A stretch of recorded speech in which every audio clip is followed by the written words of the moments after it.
The 126th session of the South Carolina General Assembly kicks off tomorrow with both houses of the South Carolina legislature back in Columbia. The Republican Party picked up additional seats in both the State House of Representatives and the South Carolina Senate.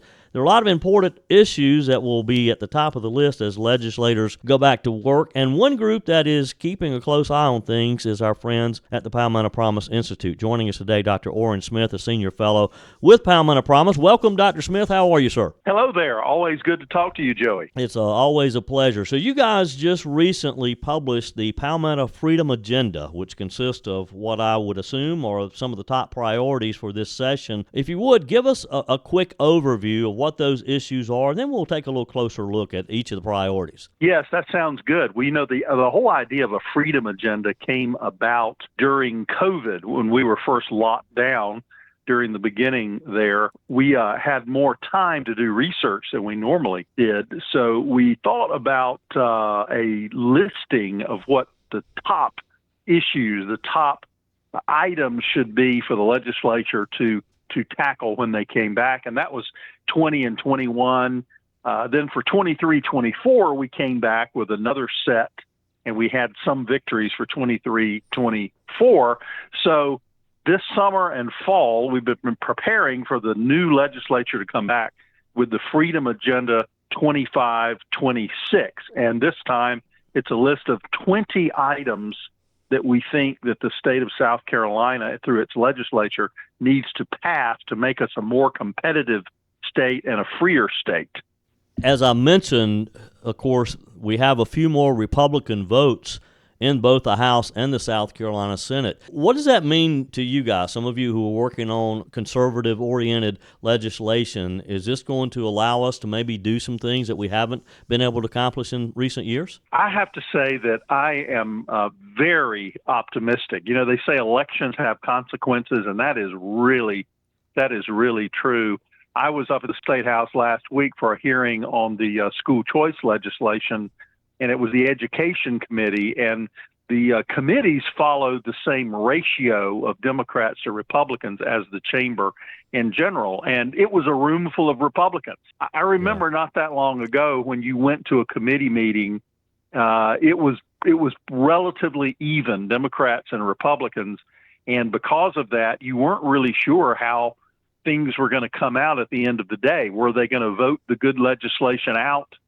Or were they going to let it sit? Were they going to refuse to advance bad legislation? And, you were counting noses in the room, hoping that you would have enough votes. I think we're to the point now, particularly on the Senate side, with those 4 flips from Democrat to Republican, and then adding, a few more from 4 years ago. I think we're to the point now where any Republican who is somewhat soft or overly moderate, or maybe used to be a Democrat and changed parties, those individuals are not crucial anymore to certain things like, shutting off debate, because the Senate is the deliberative body. So there's more debate. It's harder to shut down a filibuster.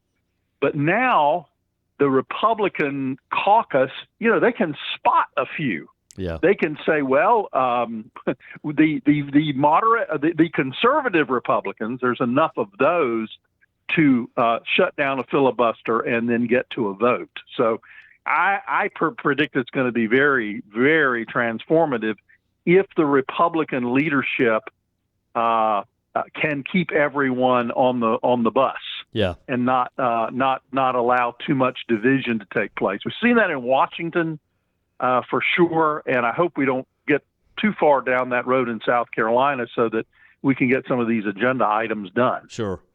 With us today, Dr. Oran Smith with the Palmetto Promise Institute. For additional information, go to palmettopromise.org, and you can see a lot of the good work that this group has done. All right, so let's jump in and just give us, now you mentioned education. Education is on your list. You've got several initiatives that you want to see in education. Let's talk about those. Absolutely. Palmetto Promise Institute really cut its teeth during our founding on education. I was one of the co-founders along with Senator Jim DeMint and Ellen Weaver, who is now the state superintendent of education. On the education front, the two leading items are both related to school choice or education freedom, depending on how you want to entitle it. But we believe that a tax-paying parent should be able to choose any public school for their child. When the funding formula was restructured a number of years ago, we found out exactly what it costs for public schools to educate a child by district. So it is our belief that if a public school student wants to attend a different public school from the one that they are assigned to by zip code, they should be allowed the freedom to do that. Then, of course, an even larger issue is the ongoing issue of private school choice, and that is a broadening of that to say that a parent should have the ability to choose any school, public or private, for their child. Unfortunately, the Supreme Court ruled that the existing Education Scholarship Trust Fund program was unconstitutional. So we are pushing back against that, calling for school choice writ large in 2025. Yeah. And look, when you involve parents and you're talking about the education of their kids, things can get really tough at times, can't they? I mean, I've been in politics for a long, long time, but boy, people get passionate about education.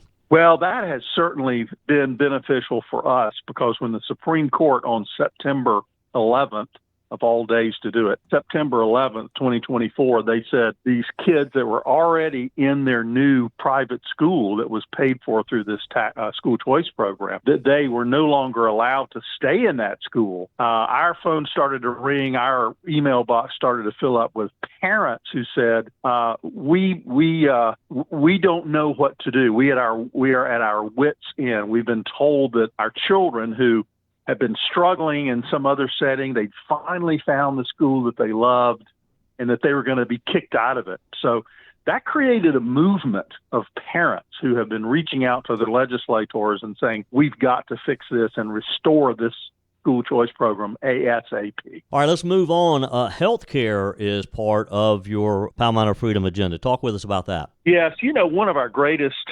victories was when we got rid of the Certificate of Need program, which was saying that you had to have a permission slip from government in order to open a hospital or whatever. This agenda is a revised agenda based on that success. And one thing we think we need to do is we need to make it easier to shop for health care. We call it the right to shop. Mm-hmm. There are so many providers of so many services, and the prices can be extremely widely different for a simple procedure depending on the facility that you go to. So we want to build that into our system. We also want to make it easier to have the ability to cross state lines when it comes to telehealth. So because the internet doesn't stop at the border of the state, we don't think that telehealth should stop at the border of the state. If there is a physician that is the best physician for you, they're willing to do a telehealth appointment, and that physician may be in another part of the country. We think that should be encouraged, so we're going to be working for legislation to do that. Dr. Oran Smith is with me today. We're talking about the Palmetto Promise Institute's Palmetto Freedom Agenda and a lot of issues on that as the legislature goes back into session this week. Free market and economic opportunities is one of the items. Talk with us about those initiatives. Yes, this free market and economic opportunity agenda has been one of our staples as well. With it, we are saying, number one, we've got to do something about our tax system. Now, the state of South Carolina is among the best in the country in certain areas of taxes, but in certain other areas, we're among the worst. In fact, it's well known, I think, it's starting to get out there amongst the primary electorate for the Republicans and then more broadly around the electorate that South Carolina's state income tax, that individual income tax, is still the highest in the Southeast. Now, the legislature has trimmed it, but we are calling for a deeper cut in the state income tax. We're also calling for comprehensive tax reform. That is, across all types of taxes, property taxes, sales taxes, income taxes.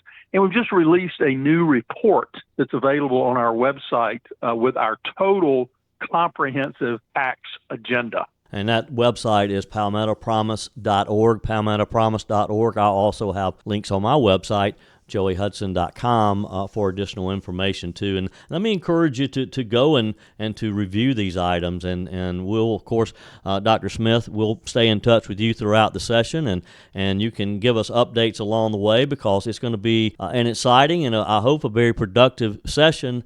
These are all good items, and we'll have to have you back another day to talk about free and fair legal. I'm assuming part of that's going to be involving tort reform, which is very much needed in South Carolina, but we'll have to save that one for another day. Dr. Oran Smith, it's always a pleasure. Appreciate what you guys do, and look forward to talking with you again soon. Thank you so much. Enjoyed it as always, Joey. Sure thing.